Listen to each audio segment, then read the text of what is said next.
lagi dengan saya Nenek Anjarwati. Hari ini saya ada kegiatan ketemu dengan seseorang yang akan kita kupas tuntas masalah kehidupannya. Pokoknya surprise deh untuk semua teman-teman. Tapi jangan lupa masih tetap di Nenek Anjarwati channel. Let's go.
Ketemu lagi dengan saya Nenek Anjarwati di Nenek Anjarwati channel. Hari ini saya ketemu soan ke rumahnya sang misteri guys, yang memang orangnya seru, keren, dan se-Indonesia pasti kenal. Oke guys, jangan kemana-mana, ikuti perjalanan kita hari ini, oke? Guys, hari ini saya main atau silaturahim ketemu sama sang master guys, yang wanita cantik. Wanita cantik ini banyak sekali konflik, banyak sekali sensasinya, tapi nggak masalah karena memang itulah kehidupan beliau sehari-hari. Oke guys, siapa kegerangan? Tren, cie, adem-adem aja, senyumnya menghanyutkan guys. Ternyata tamu saya hari ini adalah Mami Yuli. Oke Mami, apa kabar Mami? Luar biasa baik. Apanya yang luar biasa nih Mami? Dandanan Mami, kondisinya, apa kondisi Mami, apa kecantikan Mami yang luar biasa? Kecantikan mah udah tua, malah cantik, cuman ini aja, perfect aja. Oh, perfect. Wow. Baik, yang penting kita jaga penampilan ya Mam. Oke, tetap. Umur nggak jadi masalah, yang penting perfect dan tetap kondisi selalu sehat. Gimana keadaan Mami sekarang? Ya, keadaan Kesibukannya apa aja Mam? Kesibukannya sih banyak, karena salah satu kegiatan yang rutin aku lakukan adalah saya lagi menyelesaikan studi S3 atau doktor di Universitas Jayabaya. Sekarang lagi sementara ujian tahapan ketiga, yaitu jadi ada penelitian. Mudah-mudahan penelitian tentang saya juga angkat isunya disertasinya mengenai hak-hak transpuan di Indonesia yang selalu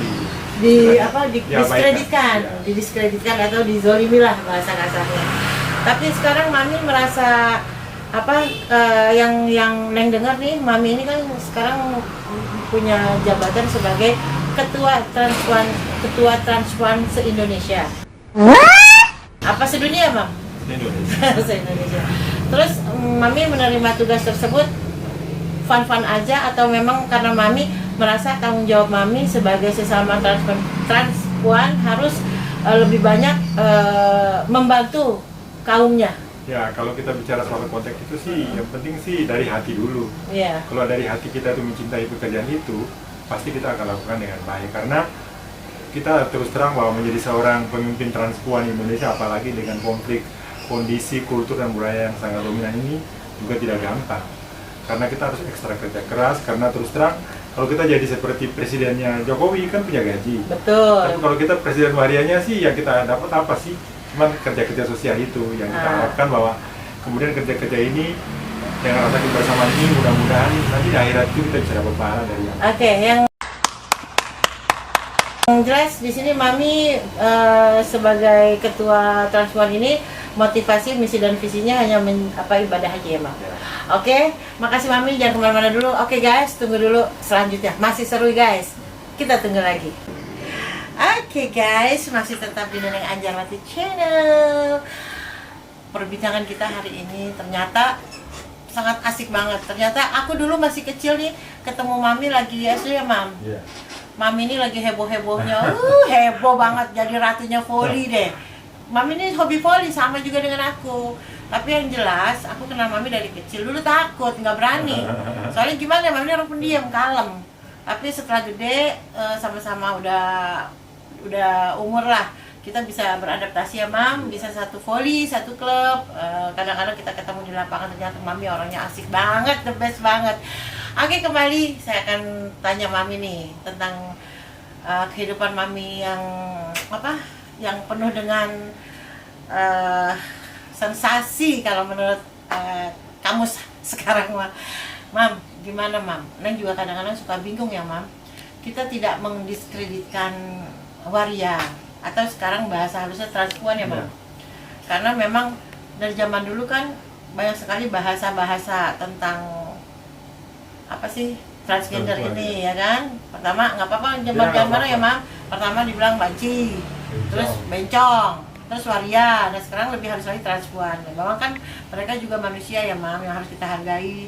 Jadi sesama manusia ya kita harus saling menghargai. Cuma kadang-kadang pandangan masyarakat, Mam, itu terhadap transpuan itu lebih banyak tanda kutipnya, lebih banyak negatifnya, Mam. Terus Mami menyikapinya gimana, Mam? Sementara ini kita hidup ini kan bermasyarakat. Kalau saya sendiri sih menanggapi sih ya slow aja, karena yang penting sih bagaimana kemudian kita menyikapi itu dengan positif. Betul. Dimana kita bisa membuktikan kepada masyarakat bahwa karya-karya yang kita lakukan adalah karya-karya yang positif.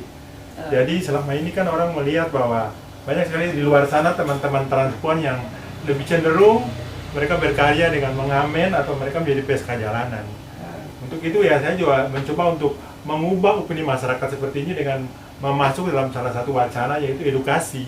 Dimana saya juga terus terang masa lalu saya juga saya hidup di jalan tuh sebagai istilah PSK jalanan tuh kurang lebih 22 tahun. Tapi bagaimana kemudian saya mencoba untuk keluar dari lingkaran kepahitan itu dengan mulai masuk kuliah dan lewat edukasi ini kemudian saya lihat bahwa banyak sekali perubahan-perubahan yang kemudian saya dapati mulai dari pemahaman orang, bagaimana kemudian kita bisa sosialisasi dengan masyarakat, bagaimana kemudian kita bisa membuat satu public speaking yang bagus, bagaimana kemudian sampai kita bisa menerobos sampai di tingkat internasional seperti itu. Karena kita punya background edukasi tadi. Jadi sementara ini orang juga melihat bahwa kebanyakan transpuan di Indonesia ini kenapa mereka tertindas? Karena mereka bodoh. Kenapa mereka bodoh? Karena mereka tidak mengencam edukasi yang cukup. Ini akar persoalannya adalah karena rata-rata transpuan yang ada di Indonesia atau di 5 kota besar di Indonesia ini, mereka adalah urban dari daerah. Yang mereka lari karena kekerasan dari orang tua. Mereka lari dari rumah karena orang tua tidak mengakui, tidak setuju punya anak waria. Ini yang membuat sehingga akhirnya saat ini saya juga menampung kurang lebih 831 waria lansia yang notabene pada akhir hidupnya ini, di akhir hari tua ini mereka kemudian terlantar. Karena mereka tidak punya edukasi, mereka tidak punya keterampilan. Karena di saat mereka muda itu mereka lari dari rumah tanpa berbekal ilmu pengetahuan atau keterampilan seperti itu. Jadi Mami ini mengedukasi mereka supaya tidak patah semangat ya, Mam? Ya. Jadi yang jelas mereka jangan merasa tersingkirkan atau merasa kecil di masyarakat. Dengan adanya Mami mengedukasi mereka, memberi semangat sehingga mereka mempunyai besar hati dan tidak merasa tidak dihargai ya, Mam. Terus yang jadi masalah gini, Mam. Mami kondisi kan sudah sepuh lah. Ya. Di atas 50 berarti kan sudah sepuh ya, Mam. Masih ABG lah. Enggak, penampilan si Mami ABG. Penampilan ABG apalagi masih olahraga. Cuma Mami itu sekarang ngambil posisi kuliah ya di S3. Nggak repot. Satu dari pola pikir, karena kita udah umur ini kadang-kadang suka blank. Kedua, kesibukan Mami. Ketiga, Mami juga kan urus hal-hal yang selain waria, Mami juga kan banyak kali di masyarakat ya, berkecimpung di masyarakat. Itu cara bagi waktunya bagaimana, Mi? Sebenarnya sih yang paling pertama itu adalah bagaimana kita mencintai dulu pekerjaan kita. Dalam arti bahwa kalau kita memandang itu dengan harus ditentukan sebab batas orang kebanyakan itu mereka mengukur dengan uang. Tetapi kalau kita pakai hati, sebenarnya pekerjaan seberat apapun itu bisa kita lakukan. Kemudian bagaimana membagi waktu, terutama dengan edukasi, kemudian dengan pelayanan di publik, kemudian bagaimana saya mencoba untuk mengakomodir teman-teman, bukan hanya di Jakarta loh, seluruh Indonesia, bagaimana kemudian kita bisa mendorong mereka agar kemudian mereka itu bisa masuk dalam sebuah lingkaran yang positif. Itu juga tidak termasuk hal yang paling dianggap mudah, karena dengan membagi waktu ini kemudian saya coba berpikir, pertama adalah bagaimana saya berpikir positif dulu, kemudian bagaimana saya menginginkan ada satu terobosan yang baik di dalam kehidupan kita, terutama di negara ini. Bagaimana orang bisa menyikapi bahwa transpuan atau waria atau misalnya contoh kami ini tidak dianggap lagi sebelah mata atau dipandang sebelah mata, karena kemudian kita bisa masuk lewat beberapa wacana-wacana besar yang kemudian bisa menunjukkan dan membuktikan kepada masyarakat bahwa setelah kita mengalami misalnya contoh perjuangan lewat edukasi atau perjuangan lewat publik, di mana kita sering juga keluar masuk di parlemen dan sebagainya, dan kemudian bisa ditakar bahwa kemudian semua transpuan itu tidak bisa dianggap sepele. Karena sampai saat ini juga setelah saya mencoba untuk membuat terobosan lewat edukasi, kemudian saya juga masuk membuktikan dengan membuat salah satu kegiatan rumah singgah waria jompo yang terbukti satu-satunya ada di dunia. Benar. Bahwa hal-hal ini kemudian menurut saya bisa mengikis stigma yang ada. Tetapi hal ini tidak cukup kalau kita tidak membuktikan. Misalnya contoh, pada waktu saya kuliah S1 atau S2, saya bisa aja jadi pengacara, saya bisa aja jadi dosen.